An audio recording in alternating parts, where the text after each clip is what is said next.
Hello students, नमस्कार। Online classes में आपका स्वागत है।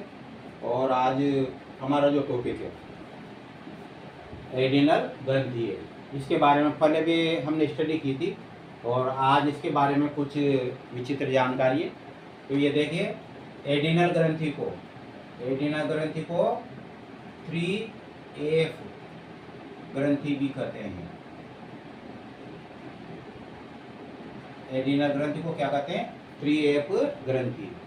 क्योंकि इससे जो स्राविता हार्मोन है वो क्या करते हैं? 3 क्रियाओं को प्रभावित करते हैं। एडिनल ग्रंथि से जो स्राविता हार्मोन है वो क्या करते हैं? 3 क्रियाओं को प्रभावित करते हैं। तो देखिए, यानी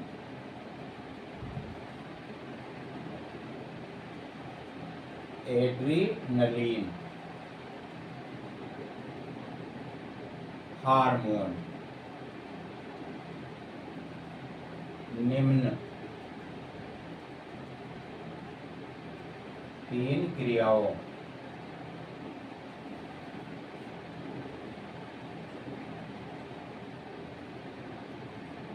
को प्रभावित करते हैं।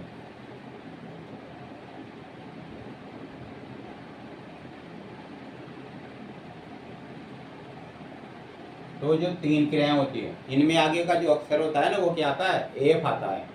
क्या आता है? एफ। इसलिए इसको क्या कहते हैं? इसको 3F ग्रंथि भी कहा जाता है। तो पहला जैसे नंबर 1 में बहे, इसको कहा जाता है फेयर। फेयर का मतलब होता है भेद।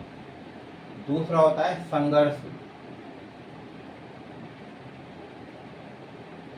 संघर्ष नंबर 2 में।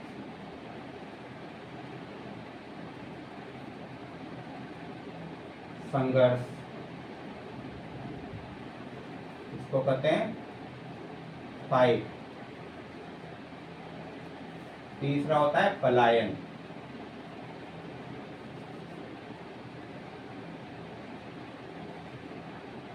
पलायन, इसको कहते हैं फ्लाइट।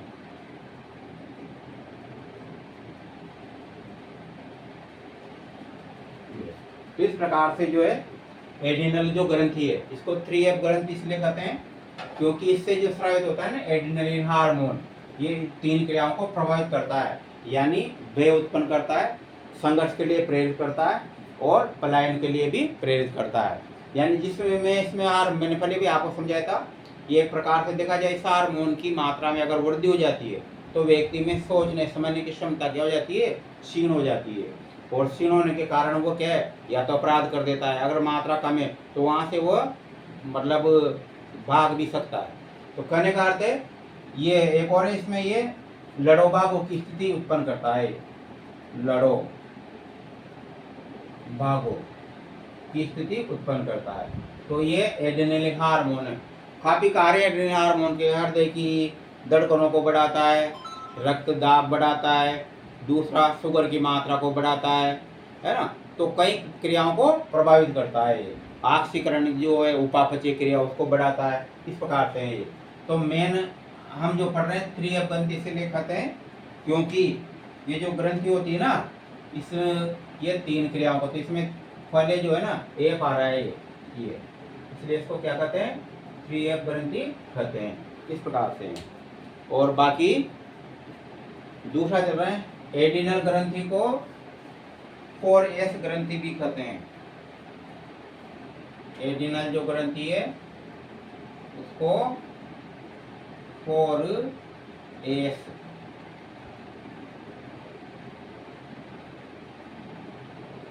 ग्रंथि भी कहा जाता है। क्योंकि ये जो एड्रेनलिन हार्मोन होता है वो क्या करता है? इसके समान 3 क्रियाओं को, एड्रेनलिन हार्मोन 3 क्रियाओं को प्रभावित करता है। ठीक उसी प्रकार से एडिनल ग्रंथि जो है उससे स्रावित एड्रेनलिन हार्मोन इन 4 क्रियाओं को भी प्रभावित करता है। कौन? Adrenaline hormone. याद रहेगा, एड्रेनलिन हार्मोन इन 4 क्रियाओं को प्रभावित करता है। तो 4 क्रियाओं में पहले का अक्षर क्या होता है? एस होता है। जैसे पहले नंबर 1 में, तो नंबर 1 जो होते हैं ना उसमें क्या होता है? जैसे पहले तनाव। तनाव, तनाव को क्या कहते हैं? स्ट्रेस कहते हैं अंग्रेजी में।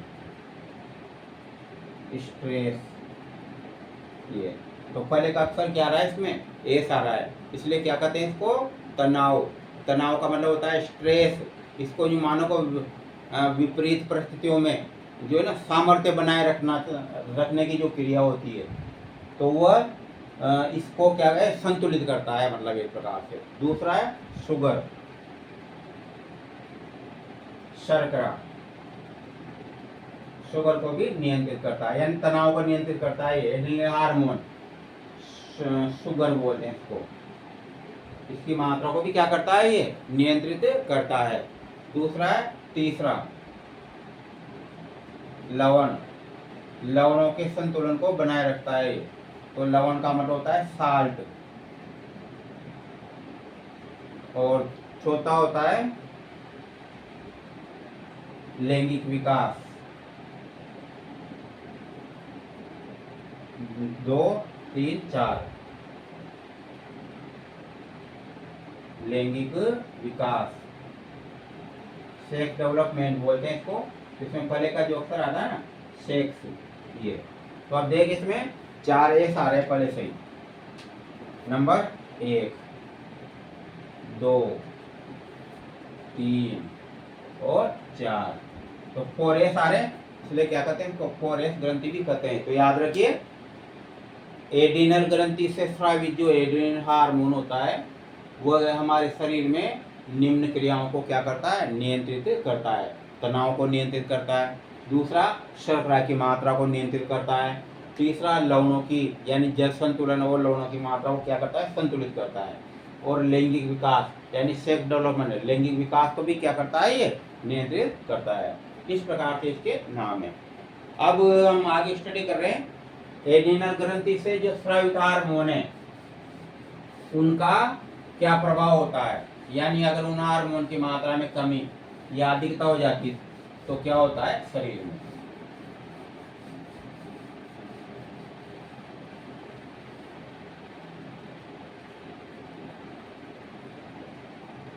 तो यहाँ पर एड्रीनल ग्रंथि यानी अधिवृक्क ग्रंथि भी कहते हैं स्रावित हार्मोन के प्रभाव, क्या प्रभाव पड़ते हैं।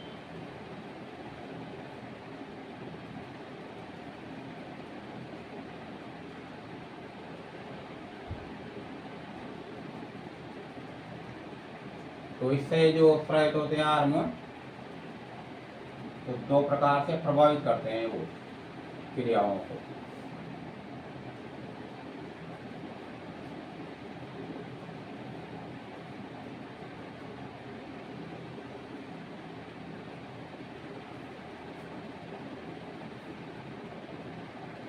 एक तो पहला पढ़ रहे हैं अपन अल्प श्रवण का प्रभाव, अल्प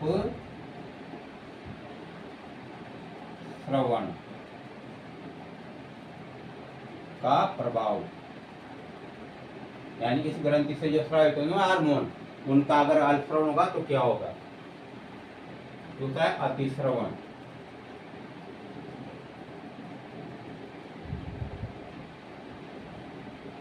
के प्रभाव, अतिश्रवण के प्रभाव। तो देख इसमें पहला जो है नंबर 1 आता है इसमें एडिशन रोग, एडिशन रोग। ये जो रोग होता है ये ज्यादातर इस ग्रंथि इससे जो है अल्पश्रवण में, तो इसमें करता है मिनरेलो कार्टिकाइड्स प्रोवाइड करता है। दोनों 2 रोग हैं इसमें। एक तो होता है मतलब ये एडिशन रोग और दूसरा होता है कांस रोग।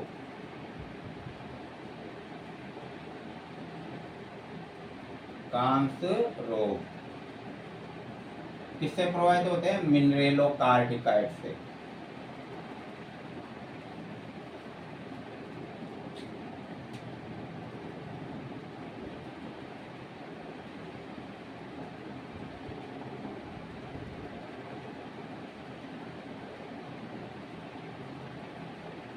ये भी होता है मिनरेलो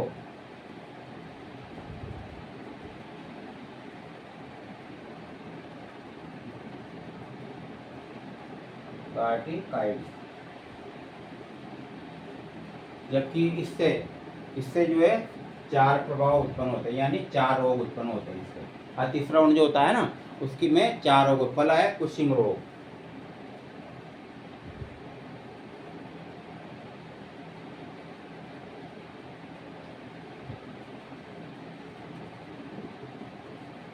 पहला इसको चलते हैं। तो देखिए एडिशन रोग में क्या होता है, सोडियम और जल की जो होती है ना मात्रा, वो क्या है, काफी मात्रा किसके साथ निकल जाती है, मूत्र के साथ उत्सर्जित कर दी जाती है। इसमें सोडियम प्लस जल, ये दोनों की मात्रा क्या है, मूत्र के साथ उत्सर्जित कर दी जाती है। तो मैं समझाता हूँ, इसमें ध्यान देना। तो देखिए अल्पश्रवण से कौन सा रोग होता है, एडिशन रोग होता है। खासकर ये होता है मिनरलोकार्टिकाइड्स की कमी से। तो इसमें सोडियम और जो जल होता है वो उसकी काफी मात्रा क्या है, मूत्र के साथ उत्सर्जित हो जाती है। तो शरीर में क्या आ जाती है, निर्जलीकरण की समस्या उत्पन्न हो जाती है। यानी निर्जलीकरण का मतलब होता है जल की कमी हो जाती है शरीर में। और निर्जलीकरण होने के कारण मांसपेशियां और मस्तिष्क की जो पेशियां हो जाए क्या हो जाती है, वो कमजोर हो जाती है तथा शरीर का तापमान क्या है, कम हो जाता है और घबराहट उत्पन्न होती है। तो ये सभी सिम्टम क्या थे, इस रोग के थे। एक बार फिर देख लो, इस रोग में क्या होता है, एडिशन रोग में शरीर में यानी ब्लड में सोडियम और जो जल की जो है ना मात्रा, वो काफी मूत्र के साथ निकल जाती है और मूत्र के साथ उत्सर्जित होने के कारण शरीर में क्या है, निर्जलीकरण, जल की कमी हो जाती है, जिसके कारण मस्तिष्क की मांसपेशियां, अन्य मांसपेशियां कमजोर हो जाती है, शरीर का तापक्रम कम हो जाता है और घबराहट उत्पन्न होती है। तो आदि समस्याएं होती है। एक और ध्यान रखना, एडिनल ग्रंथि से जो स्रावित होते हैं हार्मोन, उनको क्या कहते हैं, जीवन रक्षक हार्मोन भी कहते हैं। याद रखना, क्या कहते हैं, जीवन रक्षक हार्मोन भी कहा जाता है।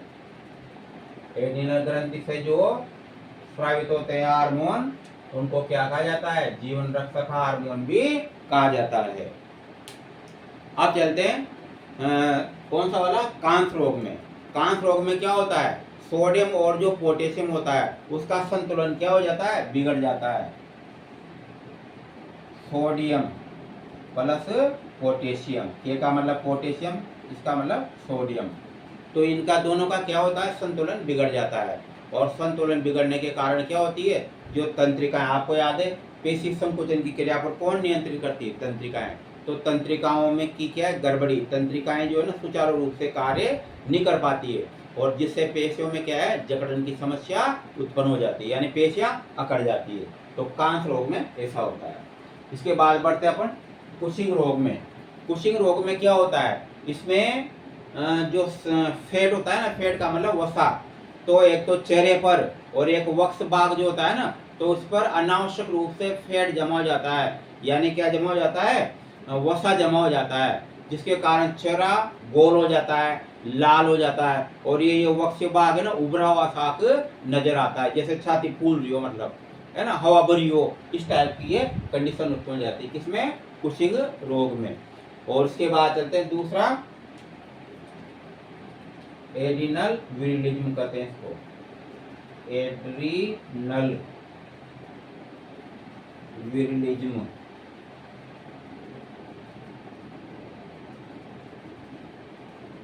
इसको हिरसुटिज्म भी बोलते हैं और इसको दीर्घलोलुपता भी कहते हैं, दीर्घलोपता या हिरसुटिज्म कहते हैं। इसमें हालांकि नर और मादा दोनों ही प्रभावित होते हैं। इसमें क्या है, स्त्रियों में, याद रखना, स्त्रियों में पुरुषों के समान जननांग बनने लगते हैं। स्त्रियों में पुरुषों के समान जननांग बनने लगते हैं। तो उसमें कौन सी अवस्था उत्पन्न है, इस अवस्था को क्या कहते हैं, इस अवस्था को कहते हैं, एक और इसमें ध्यान देना आप, इस एक और इसके बाद का जो रोग आएगा उसमें भी ये कंडीशन उत्पन्न होगी। तो ये इसमें ज्यादातर महिलाएं प्रभावित होती है। तो इसमें क्या होता है, वो तो उत्पन्न होते ही हैं जननांग तो, लेकिन क्या है, चेहरे पर दाढ़ी मूंछ आ जाते हैं। क्या जाते हैं, चेहरे पर दाढ़ी मूंछ आ जाते हैं। और कौन सी समस्या उत्पन्न हो जाती है, बांझपन की।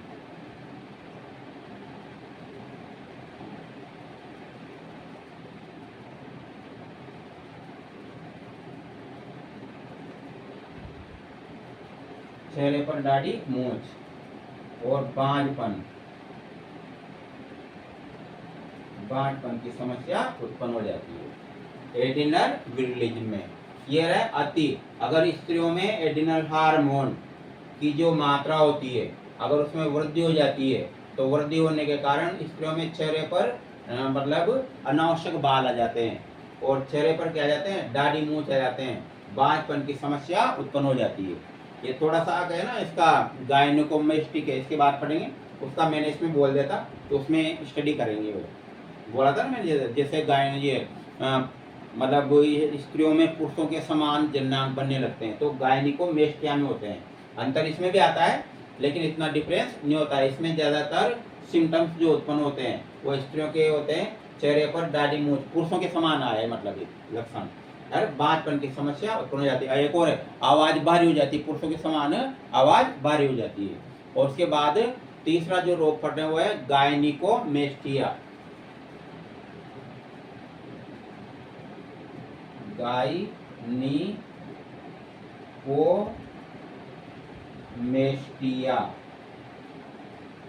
गायनिकोमेस्टिया इसमें वो सिम्टम है। तो देखिए गायनिकोमेस्टिया में क्या होता है, स्त्रियां जो होती है उनमें पुरुषों के समान क्या है, जननांग बनने लगता है, यानी जननांग पूरी तरह से नहीं, उभर जाते हैं, जननांग बनने लगते हैं। इसको उभय लिंगता बोलते हैं या आभासी उभय लिंगता। आभासी उभय लिंगता, आभासी उभय लिंगता कहते हैं। एक बार भी देखिए, अगर इस हार्मोन के यानी एड्रिनल ग्रंथि से स्रावी जो हार्मोन है उसकी अधिकता हो जाती है, और खासकर कौन से हार्मोन, अब तीन बचे थे आपने देखो, एक तो मिनरेलोकार्टिकाइड्स, दूसरा ग्लूकोकार्टिकाइड्स और तीसरा था गोनेडोकार्टिकाइड्स। तो ये जो प्रभाव उत्पन्न होंगे ये सब किसके कारण होंगे, गोनेडोकार्टिकाइड्स के कारण। इसको छोड़ देना, कुशिंग रोग नहीं होगा, है ना। कुशिंग रोग क्या होगा, मिनरेलो या ग्लूकोकार्टिकाइड्स के कारण हो सकता है। लेकिन एड्रिनल विरलिज्म आ रहा है, इसका मतलब क्या है, लैंगिक हार्मोन है। कौन से वाले, वह जो एड्रिनल ग्रंथि जो है ना उससे स्रावित होते हैं, कौन सा हार्मोन, एस्ट्रोजन और प्रोजेस्टेरॉन, है ना। तो उसके कारण भी इसमें उत्पन्न हो सकते हैं ये। दूसरा है गायनिकोमेस्टिया, इसमें भी क्या आएगा, गोनेडोकार्टिकाइड्स आएगा। इसको पहले एक बार आप देखना, 3 हार्मोन थे, एक बार फिर देख लो, बार बार समझना पड़ रहा है। एक तो है मिनरेलोकार्टिकाइड्स, ग्लूकोकार्टिकाइड्स और एक होता है गोनेडोकार्टिकाइड्स। तो ये जो प्रभाव उत्पन्न है ना एड्रिनल विरलिज्म और गायनिकोमेस्टिया, ये गोनेडोकार्टिकाइड्स के कारण होते हैं। यानी इसमें आभासी उभय लिंगता का गुण पाया जाता है, अर्थात स्त्रियों में पुरुषों के समान जननांग विकसित हो जाते हैं तथा बांझपन की समस्या उत्पन्न हो जाती है। और लड़कों में भी उत्पन्न होते हैं। लड़कों में स्त्रियों के समान क्या है, स्तन उभर आते हैं, स्तन ग्रंथियां उभर आती है। इस प्रकार से इसमें ये रोग होता है। एक है चौथा ईडिमा।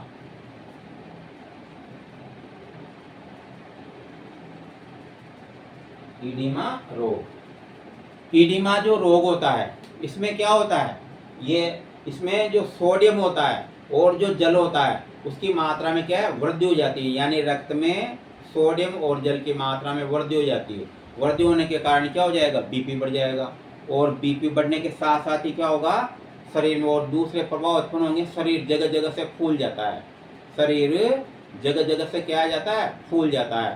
तथा इसी रोग में सोडियम की क्या हो जाती है, कमी। तो यहाँ पर पोटेशियम की, सोडियम और जल की तो क्या है, वृद्धि हो रही है, तो बीपी बढ़ रहा है, शरीर जगह जगह से फूल जाता है। जबकि इसमें क्या है, पोटेशियम की कमी हो जाती है, और पोटेशियम की कमी होने के कारण क्या है, जो तंत्रिकाएं होती है ना उनकी संकुचन की क्रिया अच्छी तरह से नहीं हो पाती। और तंत्रिकाओं में जब संकुचन नहीं होगा तो क्या हो जाएगा, वो मांसपेशियों को अच्छी तरह से कंट्रोल नहीं कर पाएगी, और जिसके कारण मांसपेशियों में क्या आ जाएगी, अकड़न आ जाएगी, जकड़न उत्पन्न हो जाती है मांसपेशियों में। इस प्रकार से ईडिमा रोग में लक्षण है। एक बार फिर देख लो, इसमें क्या होता है, सोडियम और जल की मात्रा में वृद्धि हो जाती है, यानी ब्लड में मिल जाते हैं दोनों, तथा शरीर का बीपी बढ़ जाता है। शरीर जगह जगह से क्या हो जाता है, फूल जाता है, मतलब गांठें सी उत्पन्न होकर के फूल जाता है। और साथ में इसी में क्या होता है, पोटेशियम की कमी हो जाती है, जिससे तंत्रिका जो होती है ना, तंत्रिकाएं वो पेशियों पर नियंत्रण नहीं कर पाती है, और इसके कारण पेशियों में जकड़न उत्पन्न हो जाती है और पैरालाइसिस हो जाता है। मतलब लकवा, पैरालाइसिस का मतलब होता है लकवा। इस प्रकार से ये ग्रंथि थी। तो ये ग्रंथि समाप्त होगी। कल हम दूसरे ग्रंथि के बारे में स्टडी करेंगे।